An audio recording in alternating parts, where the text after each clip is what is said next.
প্রিয় শিক্ষার্থীবৃন্দ, কাছে অথবা দূরে যে যেখানে বসে আমাদের ক্লাসটি করছো, তোমাদের প্রত্যেকে স্বাগত জানাচ্ছি। আমি মোহাম্মদ হুমায়ুন কবির, প্রভাষক, সেন্ট জোসেফ উচ্চ মাধ্যমিক বিদ্যালয়, মাস্টার ট্রেনার, সৃজনশীল প্রশ্ন প্রণয়ন ও উত্তরপত্র মূল্যায়ন কৌশল। বন্ধুরা, আমরা সমাস নিয়ে ধারাবাহিক আলোচনায় ছিলাম। আজ তার দ্বিতীয় পর্ব। এই পর্বে সবচেয়ে ছোট্ট সমাসটি, সবচেয়ে সহজ যে সমাসটি, সেটি নিয়ে আলোচনা করব, যার নাম তোমরা জানো, দ্বিগু সমাস। এই অধ্যায় শেষে অবশ্যই তুমি দ্বিগু সমাস কাকে বলে সেই সম্পর্কে বর্ণনা করতে পারবে। তারপরে দ্বিগু সমাসের সাহায্যে শব্দ গঠন করতে পারবে এবং বাক্যে কোন শব্দটি দ্বিগু সমাস জাত সেটিও নির্ণয় করতে পারবে। তাহলে চলো বন্ধুরা, আমরা আজকে দ্বিগু সমাস সম্পর্কে বিস্তারিত আলোচনা করি। প্রথমেই আমরা জানব দ্বিগু সমাস কাকে বলে। বন্ধুরা, তোমাদেরকে এর আগেও একটি বিষয় জানিয়ে দিয়েছি যে যে কোনো অধ্যায়, যে কোনো টপিক বোঝার জন্য আগে তার নামটিকে আমরা ব্যাকরণিকভাবে বিশ্লেষণ করব, ভেঙে নেব এবং তার অর্থটা জানার চেষ্টা করব। তাহলে কিন্তু সেটির উৎপত্তি বা তার অর্থ, তার ব্যবহার, এই সব কিছু সম্পর্কে আমরা একটা ধারণা পেতে পারি। যেমন আজকের যে শব্দটি দ্বিগু, দ্বিগু শব্দটিকে ভাঙলে আমরা পাই যার দ্বি অর্থ দুই এবং গু অর্থ গরু। তাহলে কি দাঁড়ালো? দ্বিগু শব্দের অর্থ হলো দুই গরুর সমাহার বা দুটি গরুর বিনিময়ে কেনা। মজার ব্যাপার কি জানো? এই দ্বিগু শব্দটিও একটি দ্বিগু সমাসের উদাহরণ, যেখানে এই দ্বিগু শব্দের পূর্বপদে আছে দ্বি, মানে একটি সংখ্যাবাচক শব্দ যার অর্থ দুই, আর পরপদে আছে একটি বিশেষ্য গু, মানে হলো গরু, এবং এই সংখ্যাবাচক দুই আর গরু মিলিত হয়ে সমষ্টি বোঝাচ্ছে এবং সমস্ত পদে নতুন একটি শব্দ দ্বিগু তৈরি করেছে, আর যার পরপদের অর্থই প্রাধান্য। তাহলে বন্ধুরা দেখো কি কি বিষয় আমরা পাচ্ছি। পূর্বপদে থাকছে সংখ্যাবাচক শব্দ, পরপদে থাকছে কোনো বিশেষ্য পদ এবং তারা মিলে একটি সমাহার, সমষ্টি বা মিলন বোঝাবে এবং সমস্ত পদে যেও নতুন একটি বিশেষ্য পদ তৈরি করবে। তাহলে সেটাই হচ্ছে দ্বিগু সমাস। সুতরাং দ্বিগু সমাসের সংজ্ঞায় আমরা বলবো যে সমাসের পূর্বপদে সংখ্যাবাচক শব্দ ও পরপদে বিশেষ্য পদ থাকে এবং তারা সমাহার, সমষ্টি বা মিলন অর্থে ব্যবহৃত হয়ে সমস্ত পদে নতুন একটি বিশেষ্য পদ তৈরি করে, তাকেই বলে দ্বিগু সমাস। সারা জীবন দ্বিগু সমাসে কোনোই ভুল হবে না তুমি যদি এই ছোট্ট সমীকরণটি মনে রাখো, ছোট্ট ফর্মুলাটি মনে রাখো। কি সেটা?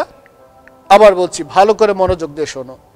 পূর্ব পদে সংখ্যাবাচক শব্দ থাকবে। সংখ্যাবাচক শব্দ আমরা জানি 1 2 3 4 5 6 7, এগুলো সংখ্যাবাচক শব্দ।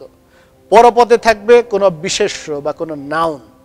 তাহলে দেখো, পূর্বপদে সংখ্যা, পরপদে বিশেষ্য, এরা দুইজন মিলিত হবে, সমাহার বা সমষ্টি বোঝাবে। তারপরে নতুন যে শব্দটা তৈরি করবে সেটাও হবে একটা বিশেষ্য পদ। এই হলো দ্বিগু সমাসের স্ট্রাকচার। যতগুলো দ্বিগু সমাস আছে, দ্বিগু সমাসজাত যত শব্দ আছে, সবগুলো একটা ফর্মুলাতেই তৈরি হবে। সোজা কথা, পূর্বপদের সংখ্যা, পরপদে বিশেষ্য, তারা মিলন ঘটালো, ঘটিয়ে নতুন প্রোডাকশনটা হলো, সেটাও একটা বিশেষ্য। উদাহরণ দেখো, ত্রি বা তিন ভুজের সমাহার হয়ে গেল ত্রিভুজ। এই যে পূর্বপদ ত্রি বা তিন, এটা একটা সংখ্যাবাচক শব্দ। ভুজ মানে বাহু, এটা একটা বিশেষ্য। তারা সমাহার হলো, একত্রিত হলো, তিনটা ভুজ একত্রিত হয়ে নতুন শব্দ তৈরি করলো ত্রিভুজ, এবং ওটাও একটা বিশেষ্য পদ। তাহলে দেখো স্ট্রাকচার, পূর্বপদে সংখ্যাবাচক শব্দ, পরপদে বিশেষ্য, সমাহার অর্থে মিলিত হলো এবং সমস্ত পদটাও একটা বিশেষ্য হলো। আরেকটা উদাহরণ দিচ্ছি, সপ্ত অহের সমাহার হয়ে গেল সপ্তাহ। দেখো, পূর্বপদে সপ্ত মানে 7, সংখ্যাবাচক শব্দ, পরপদে আছে অহ মানে দিন, বিশেষ্য পদ, এবং এই 7 আর দিন সমষ্টি হলো, সমাহার হলো, হয়ে নতুন শব্দ তৈরি করলো সপ্তাহ। এইভাবে বন্ধুরা, পূর্বপদে সংখ্যাবাচক শব্দ, পরপদে বিশেষ্য পদ, এরা দুইজন মিলিত হয়ে নতুন আরেকটি বিশেষ্য পদ তৈরি করলে সেই সমাসটাকে বলে দ্বিগু সমাস। সব সময় দ্বিগু সমাসের এই একটি চিরন্তন ফর্মুলা। এরপরে দেখো বন্ধুরা, দ্বিগু সমাসে পরপদের অর্থ প্রাধান্য পায় বলে অনেক ব্যাকরণবিদ দ্বিগু সমাসকে কর্মধারয় সমাসের অন্তর্ভুক্ত বলে মনে করেন। এই তথ্যটি মনে রাখো, পরপদের অর্থ প্রাধান্য। এই যে বললাম সপ্তাহ, সপ্ত অহ, এখানে অহ বা দিনেরই গুরুত্ব, 7 মুখ্য বিষয় না, দিনটা গুরুত্বপূর্ণ। ত্রিভুজ, এখানে ভুজের অর্থ প্রাধান্য, অর্থাৎ পরপদের প্রাধান্য। তো অর্থের প্রাধান্য অনুযায়ী অনেক ব্যাকরণবিদ দ্বিগুকে কর্মধারের ভেতরে মনে করেন যে দ্বিগু সমাসের দরকার নাই, এর কাজ চলবে কাকে দিয়ে? কর্মধারয় দিয়ে। এই তথ্যটি আমরা মনে রাখলাম। এরপরে দ্বিগু সমাসের সমস্ত পদটি কখনো আকারান্ত হয়, কখনো ইকারান্ত হয়। এটাও আরেকটি তথ্য। নতুন যে পদটি তৈরি হচ্ছে সমস্ত পদ, সেটা কখনো আকারান্ত মানে শেষে আকার থাকবে, অথবা ইকারান্ত শেষে দীর্ঘ ই থাকবে। দেখো, ত্রিফলের সমাহার হওয়ার কথা ছিল, কিন্তু ত্রিফল, ত্রি মানে 3 সংখ্যাবাচক, ফল বিশেষ্য, সমষ্টি হলো, মিলে নতুন শব্দটি হওয়ার কথা ছিল ত্রিফল, কিন্তু হয়ে গেল ত্রিফলা। ওই যে আকারান্ত, সমস্ত পদে অতিরিক্ত একটা আ এসে গেল। আবার কখনো দীর্ঘই আসে, যেমন পঞ্চবটের সমাহার হওয়ার কথা কি ছিল? পঞ্চবট, কিন্তু হয়ে গেল পঞ্চবটি। এই তথ্যটি আমরা মনে রাখলাম যে দ্বিগু সমাসের সমস্ত পদে কখনো আ আসতে পারে, কখনো ই আসতে পারে, অর্থাৎ আকারান্ত হয় কখনো, ইকারান্ত হয়ও কখনো। এই তথ্যটিও আমাদের জানা থাকলো। এরপরে বন্ধুরা আমরা চলে যাচ্ছি বেশ কিছু উদাহরণে। ওই যে একটি কমন ফর্মুলা দেখালাম দ্বিগুর, সেই ফর্মুলাতে প্রথমেই দেখাচ্ছি আমরা পূর্বপদ বা সংখ্যাবাচক শব্দ, পরপদ বা বিশেষ্য, এরা সমাহার বা সমষ্টি অর্থে মিলিত হবে, হয়ে নতুন যে পদটি তৈরি করবে সেটিও একটি বিশেষ্য হবে। সবগুলো উদাহরণ এই ধারার আছে। দেখো, প্রথমে আছে ত্রি বা 3, ভুজের সমাহার ত্রিভুজ, উদাহরণটা আমরা দেখলাম। সপ্ত বা 7, অহের সমাহার সপ্তাহ, সেটাও আমরা একটু আগে দেখলাম। পঞ্চ বা 5, নদীর সমাহার হলো পঞ্চনদ। অষ্ট বা 8, ধাতুর সমাহার অষ্টধাতু। সপ্ত বা 7, ঋষির সমাহার সপ্তর্ষি। শত মানে 100, অব্দের সমাহার শতাব্দী। এই যে প্রত্যেকটি উদাহরণে পূর্বপদে সংখ্যা বা সংখ্যাবাচক শব্দ, পরপদে আছে বিশেষ্য, এরা দুজনে সমাহার বা সমষ্টি অর্থে মিলিত হয়েছে, হয়ে সমস্ত পদে আরেকটি বিশেষ্য পদ তৈরি করেছে। তাহলে দ্বিগু সমাসের এই যে চিরন্তন সূত্র, একবার যদি তুমি মনে রাখো, কখনো দ্বিগু সমাস নির্ণয় করতে, দ্বিগু সমাস চিনতে তোমার ভুল হবে না ইনশাল্লাহ। দেখো তাহলে এই উদাহরণগুলো আরো দেখাচ্ছি। ত্রিমোহিনী, এই শব্দটি যখনই তোমাকে দিল যে ব্যাস বাক্য সহ সমাস নির্ণয় করো ত্রিমোহিনী, তুমি প্রথমেই তার চেহারার দিকে তাকাবে। শুরুতে দেখলে ত্রি মানে 3, এই যে শুরুতে সংখ্যা দেখলে, সংখ্যা দেখে তুমি সোজা দৌড় দিবে দ্বিগুর দিকে, কারণ দ্বিগু সমাস চেনার সহজ পথ হলো তার পূর্ব পদে সংখ্যা থাকে। তাহলে ত্রিমোহিনী, ওই যে ত্রি বা 3 মোহনার সমাহার, এই যে ইকারান্ত হলো দীর্ঘই এলো, ত্রিমোহিনী, পূর্বপদে সংখ্যা, পরপদে বিশেষ্য। আরেকটি উদাহরণ দেখো, ত্রিপ্রান্তর বা তেপান্তর, ত্রি বা 3 প্রান্তরের সমাহার হয়ে গেল ত্রিপ্রান্তর বা তেপান্তর। এই যে সংখ্যাবাচক বিশেষ্য মিলে একটা সমাহার হলো। আরেকটি উদাহরণ, ত্রিকোণ, ত্রি বা 3 কোণের সমষ্টি হয়ে গেল ত্রিকোণ।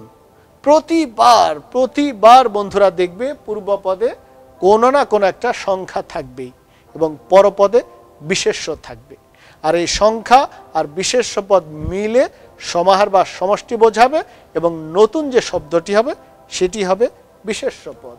আরো দেখো, ষড়কুঞ্জ, ষড় মানে 6, কুঞ্জের সমাহার, কুঞ্জ মানে বাগান, তাহলে ষড়কুঞ্জ 6টি বা ষড়কুঞ্জের সমাহার। এখানে একটি জিনিস একটু খেয়াল রেখো, তোমাদেরকে যদি নির্ণয় করতে দেয় যে ষড়কুঞ্জ ব্যাসবাক্য সহ সমাস নির্ণয় করো, তখন 6 কুঞ্জের সমাহার এভাবে কিন্তু লিখো না, মূল শব্দটি লেখা উচিত। সমস্ত পদের যে শব্দটা দেয়া আছে, যেমন ষড়, তুমি ষড় শব্দটি পূর্ব পদে বসাও, যদি পারো ব্র্যাকেট দিয়ে ষড় মানে 6 সেটা লিখে দাও। এটা যদি নাও লিখো তবুও হবে, কিন্তু মূল শব্দটি তোমার লিখতে হবে। যে ষড়কুঞ্জ, তাহলে পূর্বপদ হলো ষড়, পরপদ হলো কুঞ্জ। আরেকটি উদাহরণ, নবরত্ন, নবরত্নের সমাহার। নব মানে 9। বন্ধুরা, নব মানে কিন্তু আরেকটি অর্থ আছে নতুন, কিন্তু এখানে নব অর্থ 9। তাহলে নবরত্নের সমাহার নবরত্ন। তোমরা জানো যে সম্রাট আকবরের রাজসভায় 9 জন পণ্ডিত ছিলেন, বিদগ্ধ ব্যক্তি ছিলেন, তাদেরকে বলা হয় নবরত্ন, 9টি রত্নের সমাহার। এরপরে আরেকটি উদাহরণ দিচ্ছি, ত্রিকাল, অতীত বর্তমান ভবিষ্যৎ। এই ত্রিকাল, ত্রি মানে 3, কালের সমাহার, ত্রিকাল। এখানে যতগুলো উদাহরণ দেখালাম সবগুলোই কিন্তু ওই একই সূত্রে, পূর্বপদে সংখ্যা, পরপদে বিশেষ্য, এবং তারা সমাহার অর্থে, সমষ্টি অর্থে মিলিত হলো, মিলিত হয়ে নতুন যে পদটি তৈরি করলো সেটিও একটি বিশেষ্য পদ। আর উদাহরণ দেখবে, দেখো, চৌরাস্তা, একদম সহজ না? চৌ বা 4 রাস্তার সমাহার। তারপরে চতুরঙ্গ, এই উদাহরণটাতে তোমরা বেশ ভুল করে ফেলো, চতুরঙ্গের সমাহার লিখো, আসলে তা না, চতু বা 4 অঙ্গের সমাহার, অঙ্গ, চতু বা 4 অঙ্গের সমাহার, সেটা হয়ে গেল চতুরঙ্গ। এরপরে তে মাথা, তে মানে 3, তাহলে তে বা 3 মাথার সমাহার তে মাথা। এরপরে চতুর্ভুজ, চতু মানে 4 ভুজের সমাহার হয়ে গেল চতুর্ভুজ। এরপরে পঞ্চভূত, কি ভূত মনে হচ্ছে 5 ধরনের ভূত, শাকচুন্নি, মামদভূত, হামদভূত, এসব না বন্ধুরা। পঞ্চভূত মানে এটা না, পঞ্চ মানে 5, আর এই ভূত মানে 5টি উপাদান, ক্ষিতি, অপ, তেজ, মরুত, বোম, এই 5টি উপাদানকে বলে পঞ্চভূত। ক্ষিতি মানে কি? মাটি, অপ মানে জল বা পানি, তেজ মানে আগুন, মরুত মানে বাতাস, বোম মানে আকাশ। এই যে 5টি উপাদান, এই 5টি উপাদানকে একত্রে বলা হয় পঞ্চভূত। এখানে ভূতের কোনো বিষয় কিন্তু নেই। তাহলে পঞ্চ বা 5 ভূতের সমাহার হলো পঞ্চভূত। এরপরে 7 সমুদ্র, 7 সমুদ্রের সমাহার, 7 সমুদ্র।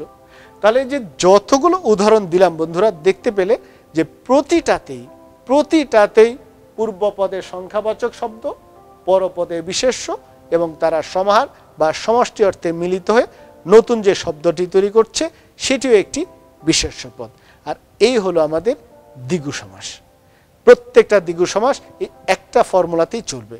তাহলে নিশ্চয়ই তোমরা আজকের ক্লাস শেষে যে কোনো দ্বিগু সমাসজাত শব্দ দেখলেই বুঝতে পারবে যে এটা দ্বিগু সমাসে তৈরি হয়েছে। আর কিভাবে চিনব? শুরুতেই একটা সংখ্যা থাকবে, 1 2 3 4 5 6, এরকম কোনো না কোনো একটা সংখ্যা শুরুতে থাকবে। তবে ব্যাপারটা কিন্তু যতটা সহজ বললাম ততটা সহজ নয়। অর্থাৎ পূর্বপদে সংখ্যা থাকলেই কি দ্বিগু সমাস হবে? এই যে লাল কালিতে সাবধান বাণী, সব সময় কিন্তু সেটা হবে না। দেখো, পূর্বপদের সংখ্যাবাচক শব্দ থাকলেই কিন্তু সেটা সব সময় দ্বিগু সমাস হবে না। দ্বিগু সমাস হতে চাইলে পূর্বপদের সংখ্যার সাথে পরপদের বিশেষ্যের সমাহার হতেই হবে, মিলন হতেই হবে। যদি তারা বিচ্ছিন্নভাবে থাকে, ভিন্ন কোনো অর্থ বোঝায়, তখন কিন্তু দ্বিগু হবে না। উদাহরণ দেখো, 10 আনন আছে যার, এখানে কিন্তু পূর্বপদে 10 সংখ্যা আছে, পরপদে আনন মানে মাথা বিশেষ্য পদ আছে, হয়ে গেল 10 আনন। কিন্তু এটা দ্বিগু হলো না, কারণ এখানে 10টা মাথা একত্রিত হয়নি। এখানে রাবণকে, লঙ্কারাজ রাবণকে বোঝাচ্ছে, অর্থ ভিন্ন হয়ে গেছে। ব্যাসবাক্যের অর্থ কি ছিল? 10টা মাথায় একসাথে করে সমষ্টি হতে হবে, কিন্তু আসলে ভিন্ন একজন ব্যক্তিকে বোঝালো, ফলে এটা হয়ে গেছে আসলে বহুব্রীহি সমাস। আমরা যখন পরের অধ্যায়ে বহুব্রীহি নিয়ে আলোচনা করব তখন বোঝাবো যে এটা হলো সংখ্যাবাচক বহুব্রীহি। আরেকটি উদাহরণ দেখো, চতু বা চার পদ যার, চতুষ্পদ, চারটা পা যার আছে। এখন খাট, পালং, টেবিল, চেয়ার এগুলোর চারটা পা আছে, কিন্তু চতুষ্পদ বলতে কিন্তু আমরা জন্তু জানোয়ারকে বুঝি। তাহলে এখানে চারটা পা যার আছে সেটাকে বোঝানোর কথা চতুষ্পদ, কিন্তু চতুষ্পদ বলতে আমরা জীব জন্তুকে বুঝি। কাজে এটাও অর্থ বদলে গেছে, এটাও কিন্তু দ্বিগু হলো না, এটা হয়ে গেল বহুব্রীহি সমাস। তাহলে এই যে সাবধান বাণীটা একটু মনে রেখো, পূর্বপদের সংখ্যা দেখেই তুমি নিশ্চিত হয়ে যেও না যে এটা দ্বিগু সমাস। তোমাকে খেয়াল করতে হবে কি, যে পূর্বপদের সংখ্যা আছে, পরপদে বিশেষ্য আছে, তারা সমাহার হয়েছে কিনা, সমষ্টি হয়েছে কিনা, মিলিত হয়েছে কিনা। মিলিত হয়ে সমষ্টি হয়ে যদি নতুন একটি শব্দ তৈরি করে তখনই কেবল তারা দ্বিগু সমাস হবে, তখনই সেটা দ্বিগু সমাস হবে। এছাড়া এই যে সংখ্যাবাচক বহুব্রীহি হয়ে যেতে পারে। তাহলে বন্ধুরা, আজকে এ পর্যন্তই। ধৈর্য ধরে আমাদের ক্লাসটি করার জন্য তোমাদেরকে অসংখ্য ধন্যবাদ। বাংলা বিষয়ে যে কোনো জিজ্ঞাসার জন্য তোমরা যোগাযোগ করতে পারো, হুমায়ুনস টিউটোরিয়ালে সাবস্ক্রাইব করতে পারো, আর যে কোনো জিজ্ঞাসা থাকলে ইমেল করতে পারো humayunkabir@gmail.com। ততক্ষণ পর্যন্ত সবাই ভালো থাকো, সুস্থ থাকো।